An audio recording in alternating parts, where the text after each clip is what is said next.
Then Pilate had me flogged with a lead-tipped whip. The soldiers wove a crown of thorns and put it on my head, and they put a purple robe on me. They mocked me. "Hail, King of the Jews!" And they slapped me across the face.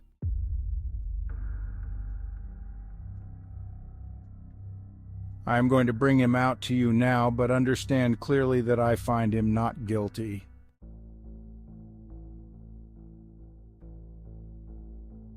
Then I came out wearing the crown of thorns and the purple robe. Look, here is the man.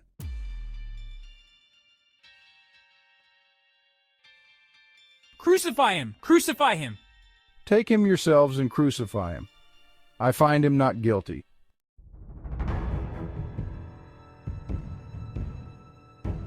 By our law, he ought to die because he called himself the Son of God. When Pilate heard this, he was more frightened than ever.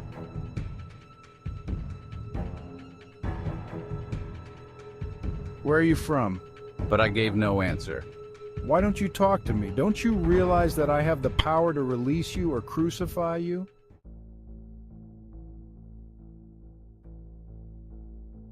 You would have no power over me at all unless it were given to you from above. So the one who handed me over to you has the greater sin.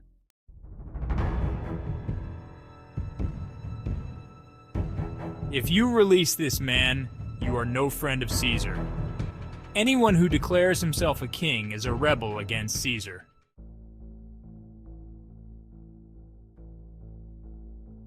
So Pilate brought me out to them again and sat down on the judgment seat on the platform called the stone pavement, in Hebrew, Golgotha. Look, here is your king.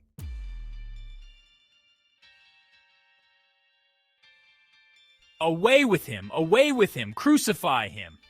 What, crucify your king? We have no king but Caesar.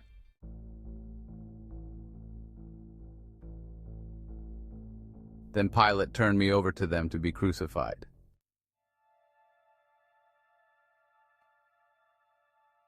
So they took me away. Carrying the cross by myself, I went to the place called Place of the Skull, in Hebrew, Golgotha.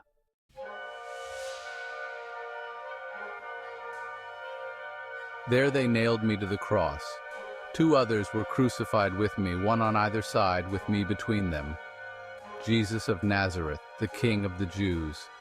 The sign was written in Hebrew, Latin, and Greek.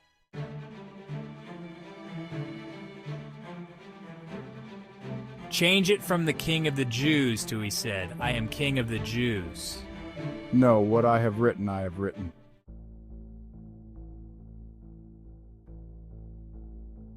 When the soldiers had crucified me, they divided my clothes among the 4 of them. They also took my robe, but it was seamless, woven in one piece from top to bottom. Rather than tearing it apart, let's throw dice for it. This fulfilled the scripture that says, "They divided my garments among themselves and threw dice for my clothing."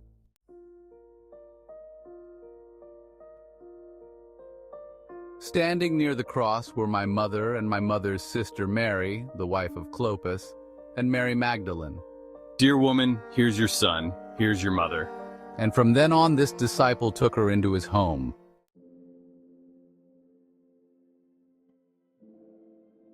I knew that my mission was now finished, and to fulfill scripture I said, "I am thirsty."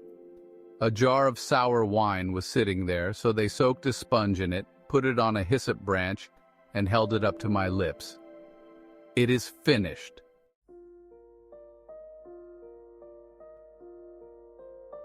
Then I bowed my head and gave up my spirit.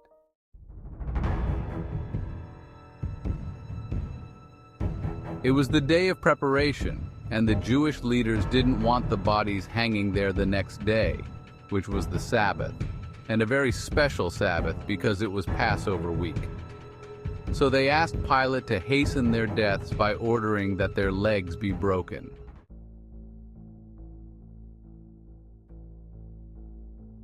The soldiers came and broke the legs of the 2 men crucified with me, but when they came to me, they saw that I was already dead, so they didn't break my legs.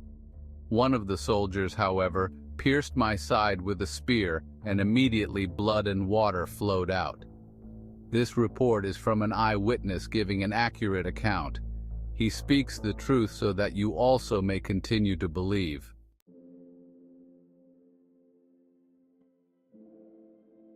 These things happened in fulfillment of the scriptures that say, "Not one of his bones will be broken, and they will look on the one they pierced."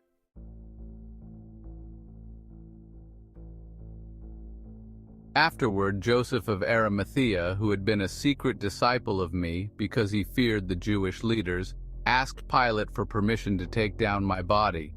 When Pilate gave permission, Joseph came and took my body away.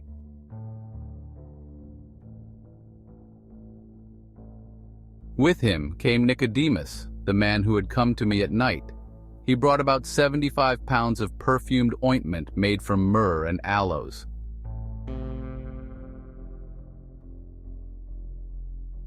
Following Jewish burial custom, they wrapped my body with the spices in long sheets of linen cloth. The place of crucifixion was near a garden where there was a new tomb, never used before.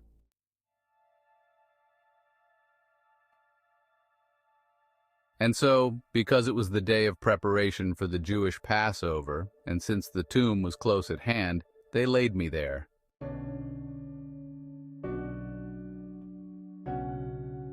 Even in my suffering and death, I remained true to my mission. In my final moments, I fulfilled the scriptures and provided for those I loved.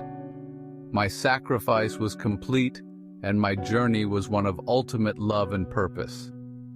In the midst of darkness, I brought forth the light of redemption.